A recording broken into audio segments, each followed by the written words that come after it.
दोस्तों जोहार, नमस्कार, जय हिंद, जय भीम। और आपको एक नए लोगों से मिलवाने आया हूं। 2018 का वो 2 अप्रैल का आंदोलन। और इस बार हमारे साथ में झारखंड के साथी हैं द्वारिका दास। हम आपसे इसी सब मसलों पर चर्चा करेंगे और आपको बता दें कि 2 अप्रैल 2018 को पूरे देश में एससी एसटी एक्ट के खिलाफ जो षड्यंत्र रचा गया था, उसके खिलाफ दलित और जो यहाँ के मूल निवासी हैं, वो सड़क पर उतरे थे। और उस आंदोलन को बहुत ही कहा जा रहा था कि इस वर्ग के पास खास करके एससी एसटी ओबीसी के पास अब कहीं भी कोई अधिकार नहीं है, चाहे न्यायपालिका हो, कार्यपालिका हो, विधायिका हो। पर भारतीय जनता पार्टी की वो सरकार झारखंड में, और झारखंड में जहां पर भारतीय जनता पार्टी की सरकार होती है कहीं भी राज्य में, वहां पर तो आमतौर पे जो वहां पे के मूल निवासी हैं वहां पर उन पर उत्पीड़न होना तय है। इन्हीं सब मसलों पर बात करेंगे। हमारे साथ में द्वारिका दास हैं, झारखंड के हैं और मूल निवासी चिंतक है। द्वारिका जी, स्वागत है आपका हमारे चैनल जोहार हिंद में। आपको भी बहुत बहुत धन्यवाद। जय भीम, जय मूल निवासी। चलिए हम चर्चा करेंगे आज 2018 का जो 2 अप्रैल को आंदोलन हुआ था झारखंड में। झारखंड में जो आंदोलन का नींव रखा गया था, कहां से रखा गया था और कैसे इसकी रोडमैप तैयार की गई थी, जरा आप बताइए। जैसे कि 2 अप्रैल 2018 को जब सुप्रीम कोर्ट के द्वारा ये आदेश आया, ये जजमेंट आया हम्म। कि अब एसटी एससी एट्रोसिटी एक्ट को में संशोधन कर दिया जाएगा। हम्म। और संशोधन करके मतलब जो गिरफ्तारी था उसको रोक दिया जाएगा। पहले हम्म। इन्वेस्टिगेट किया जाएगा, जांच किया जाएगा। तो उसी को बिल्कुल। लेके पूरे देश में जो एससी एसटी इवन ओबीसी के लोग जो थे, जो संविधान के जानकार थे, जो इस मसले को समझ रहे थे, उन्होंने हम्म। पूरे देश में एक आह्वान किया कि ये हमारे मौलिक अधिकारों का हनन है और हम्म। इसके खिलाफ हमें भारत सरकार को ये बताना है कि ये हम कतई बर्दाश्त नहीं करेंगे। तो हम्म। उसी के खिलाफ में 2 अप्रैल 2018 को भारत बंद बुलाया गया। हम्म। और ये देश के इतिहास में पहला या दूसरा मर्तबा, मतलब दूसरी बार हुआ जब एससी एसटी अपने बदौलत भारत को बंद की। ये बिल्कुल। सबसे बड़ी यहाँ पे नोट करने वाला बात था, क्योंकि आज तक जो भारत देश में एसटी एससी को मतलब भारतीय संविधान से पहले इसको इंसान तो माना ही नहीं गया। और आज बिल्कुल। संविधान लागू है तो भी इंसान इसको नहीं माना जा रहा है। ऐसा मैं इसलिए कह रहा हूं क्योंकि संविधान में तो सभी को समता का अधिकार दे दिया गया है।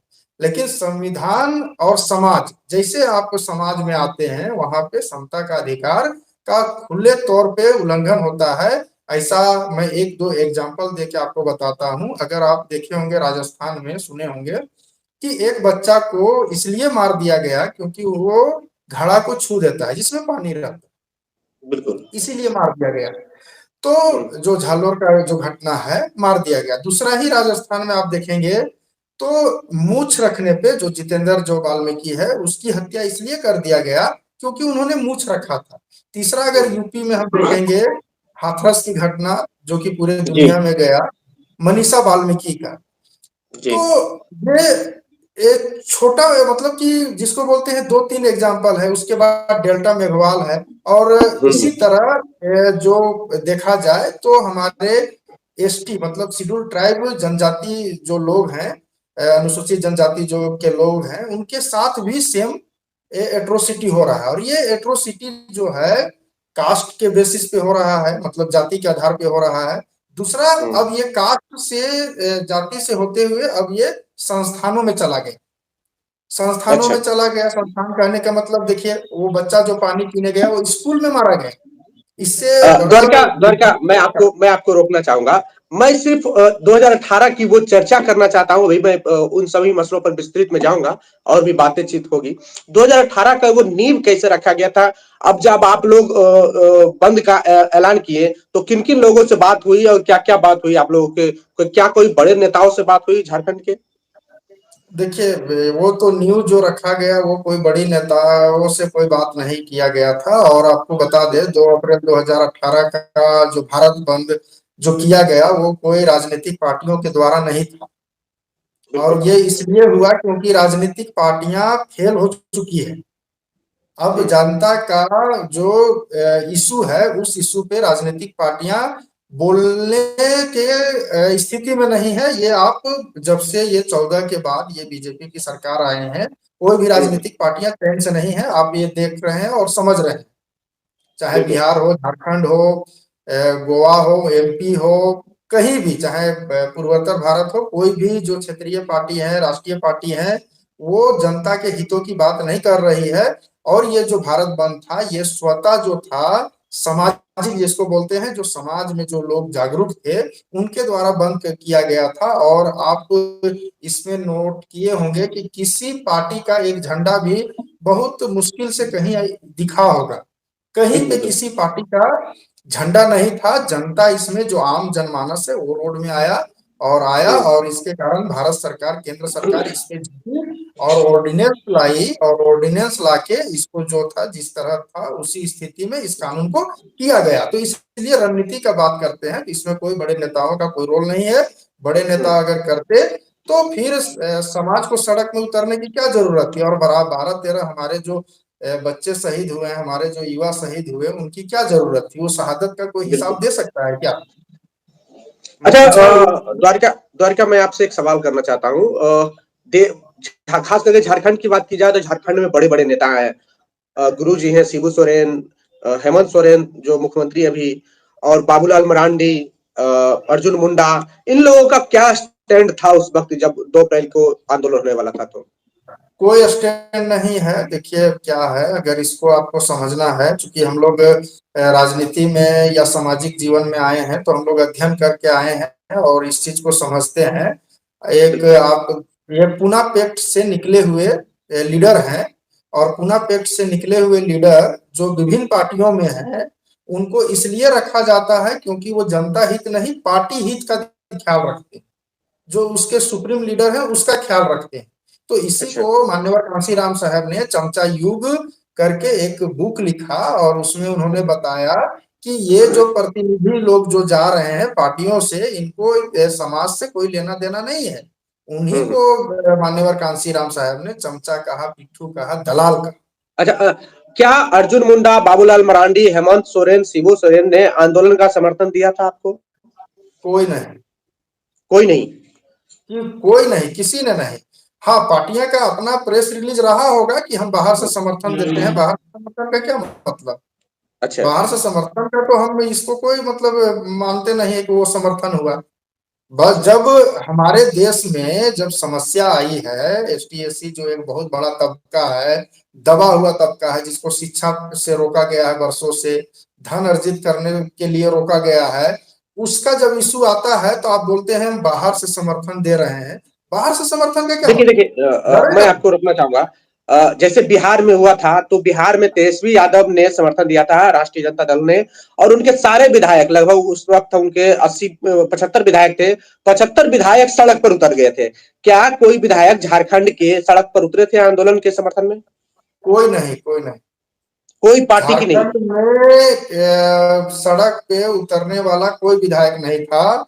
और एक जो नाम हमको याद आता है, वो पूर्व मंत्री कांग्रेस से थी, गीता श्री उरांव, अच्छा। जो पूर्व मंत्री थी, वो एजुकेशन के वक्त आई थी।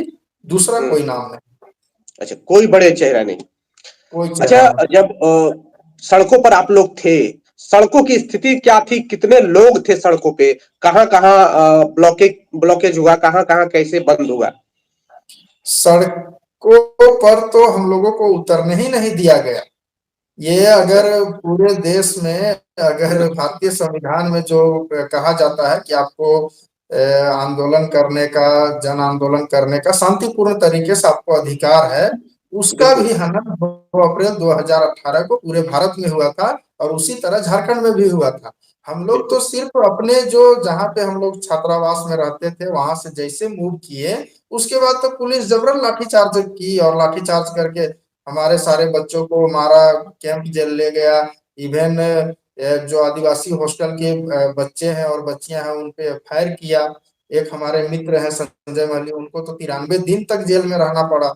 आप अच्छा। समझ सकते हैं कि सिर्फ आंदोलन करने में उनको 93 दिन तक, वो भी शांतिपूर्ण आंदोलन, पुलिस मारा, और अच्छा। उल्टे उसी को जेल भेजा। तो ये जो है पूरी तरह से एक बर्बरता जो प्रशासन के द्वारा, बीजेपी सरकार के द्वारा अगर कहीं देखने को मिला था, वो झारखंड में मिला। आपको बता दे, ये अगर इस चीज को पूरे देश में चला जाए तो ये सोचने वाली विषय है।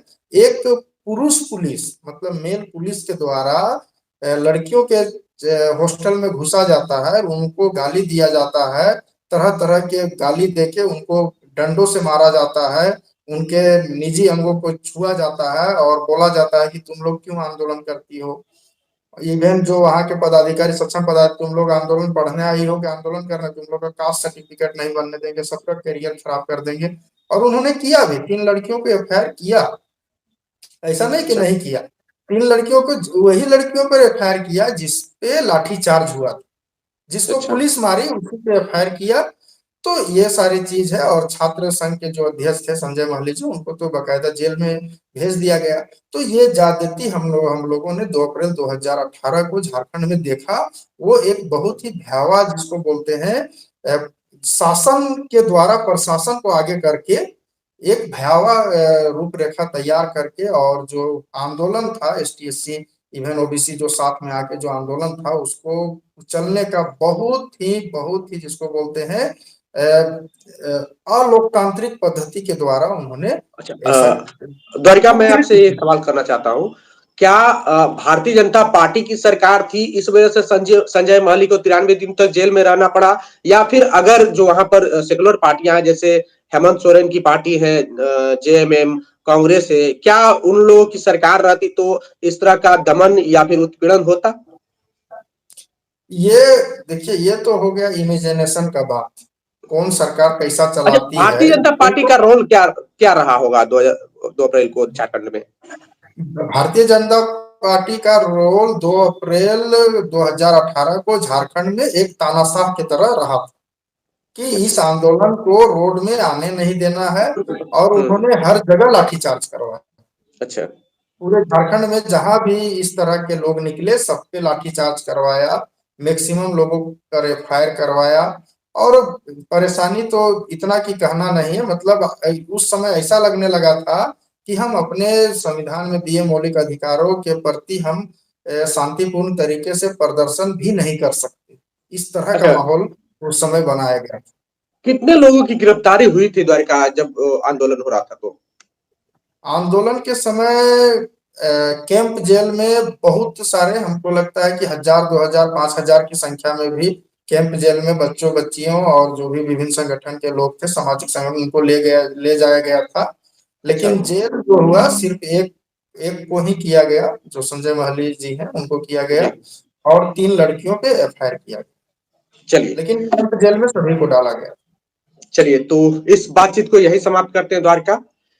और तो सुना आपने, हमारे साथ में द्वारिका दास थे, मूल निवासी चिंतक है झारखंड में, और झारखंड की राजनीति और सामाजिक संरचना पर पैनी नजर रखते हैं। वही 2018 की वो घटना जो 2 अप्रैल 2018 को पूरे देश में आंदोलन हुआ था, एससी एसटी एक्ट को समाप्त करने की बात कही गई थी, इस तरह की बातें सुप्रीम कोर्ट के द्वारा कही गई थी। उसके बाद पूरे देश में बवाल तो होना ही था और हुआ भी। और झारखंड की वस्तु स्थिति ने आप वस्तु स्थिति से आपको परिचित करवाया। संजय महली से भी बातचीत की और द्वारिका दास से भी बातचीत की। दोनों युवा नेता है और मूल निवासी चिंतक है। बहरहाल बने रहे जोहार हिंद के साथ। जय भीम, जय भारत।